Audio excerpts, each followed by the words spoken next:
pagi anak-anak. Oke, di pagi hari ini kembali lagi kita mau berdevosi ya.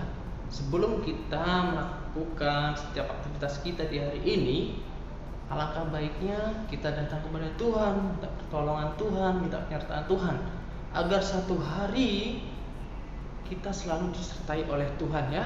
Oleh karena itu mari kita berdevosi terlebih dahulu, kita belajar firman Tuhan, kita membaca firman Tuhan. Namun sebelum itu mari kita datang kepada Tuhan. Bapak akan pimpin kita dalam doa. Mari kita bersatu dalam doa. Mengucap syukur Tuhan atas segala berkat-Mu ya Tuhan. Bila mana di kesempatan pagi hari ini, pagi yang indah ini, Engkau masih menyertai kami anak-anak-Mu ya Tuhan. Kiranya Engkau yang memberkati dan yang menolong setiap kehidupan kami ya Tuhan. Engkau yang memberikan kami kesehatan setiap harinya ya Tuhan. Tuhan Yesus, bagian juga kami anak-anak-Mu belajar membaca firman-Mu. Kiranya Engkau yang memberkati kami ya Tuhan. Urapi telinga kami, urapi mata kami, sehingga kami dapat benar-benar fokus belajar tentang firman-Mu ya Tuhan. Kiranya kehendak-Mu yang jadi dalam kehidupan kami. Haleluya, amin. Amin ya. Sekali lagi selamat pagi anak-anak. Oke, hari ini kita mau baca firman Tuhan yang diambil dari kitab Roma 1 ayat 18 sampai yang ke-25.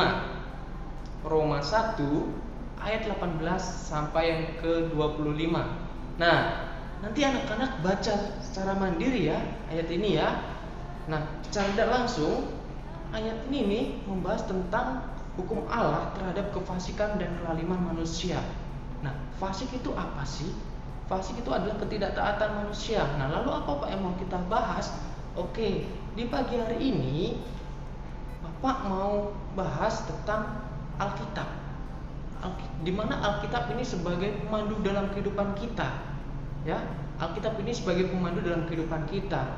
Nah, anak-anak, kita manusia ini diciptakan istimewa, diciptakan unik. Kenapa unik? Kenapa istimewa? Jelas, setiap kita memiliki pribadi yang berbeda-beda. Setiap kita memiliki keunikan. Misalnya, Bapak pintar di bagian misalnya menggambar. Nanti anak-anak pintar di mata pelajaran Math, ada yang pintar dalam bahasa Indonesia, dan ada yang pintar di bahasa Inggris, dan masih banyak lainnya. Itu adalah salah satu keunikan kita. Makanya manusia itu satu-satunya ciptaan Tuhan yang paling istimewa, yang unik, diciptakan menurut gambar dan rupa Allah. Tidak sampai di situ saja anak-anak. Tuhan menanamkan hati nurani dalam kehidupan kita. Apa hati nurani? Ada yang tahu hati nurani? Coba pikirkan. Bapak kasih waktu 3 detik ya, 5 detik untuk memikirkan. Bapak hitung. Coba ya, bersama-sama kita memikirkan. 1, 2, 3, 4, 5. Oke, Bapak harap kalian tadi memikirkannya ya. Jadi hati nurani sendiri itu adalah suatu alat Tuhan. Ini adalah salah satu alat Tuhan yang dipakai Tuhan untuk mengingatkan kita. Mungkin ketika kita berbuat salah, hati nurani kita berbicara. Hati nurani kita mengingatkan kita. Hei, Agus, yang Bapak lakukan itu salah. Itu adalah hati nurani. Salah satu yang dipakai oleh Tuhan. Oleh Tuhan untuk mengingatkan kita, ya. Untuk mengingatkan kita ketika kita berbuat salah, terkadang hati nurani kita mengatakan itu. Pernah tidak anak-anak mengalami ketika anak-anak berbuat salah? Misalnya ketika anak-anak diperhadapkan di satu kelas. Satu kelas itu anak-anak melihat teman-teman anak-anak mencontek. Dan anak-anak niatnya tidak ingin mencontek.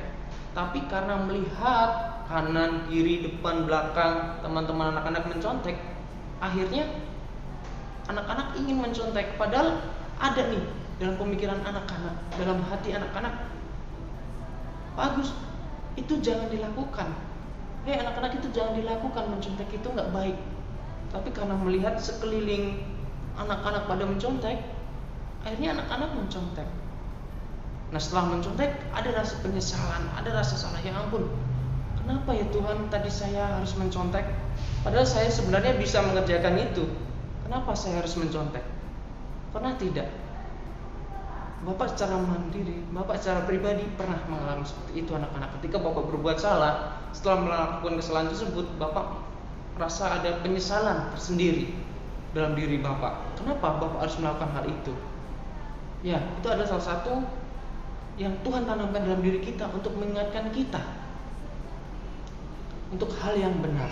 Nah, bicara tentang hal yang benar anak-anak, untuk mengetahui kebenaran, untuk dalam memandu kita dalam hidup, kira-kira apa sih yang menjadi patokan kita, yang menjadi standar kita? Alkitab mengatakan bahwa yang satu-satunya yang dapat menjadi dasar yang paling kuat, yang paling kokoh adalah ini yang Bapak pegang apa? Alkitab. Alkitab adalah sumber kebenaran paling mutlak. Alkitab adalah sumber kebenaran yang paling mutlak. Alkitab adalah firman Tuhan. Ya, oleh karena itu, ketika kita mau mencari sebuah kebenaran, mana yang benar, mana yang salah, dan kita mengikuti standarnya manusia sendiri, tapi kita harus mengikuti apa yang dikatakan firman Tuhan.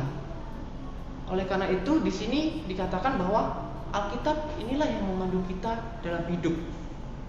Alkitab inilah yang memimpin kita bagaimana cara untuk kita hidup. Ya. Oleh karena itu, Bapak mengajak untuk anak-anak, mari kita luangkan waktu setiap hari untuk mendekatkan diri kita kepada Tuhan. Dengan cara apa, Pak? Dengan cara berdoa. Lalu dengan cara apa? Memuji Tuhan, memuliakan Tuhan. Dengan cara apa lagi? Dengan cara membaca firman Tuhan, membaca Alkitab. Mungkin satu hari, satu pasal, ataupun satu ayat boleh saja.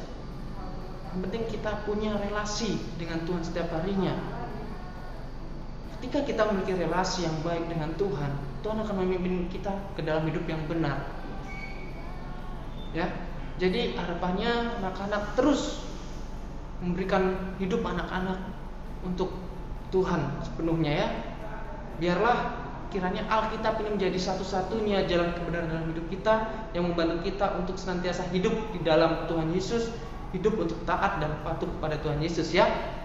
Kiranya Tuhan selalu menyertai hidup kita, terutama di masa-masa pandemi seperti ini ya anak-anak. Oke? Mungkin itu yang bisa Bapak sampaikan.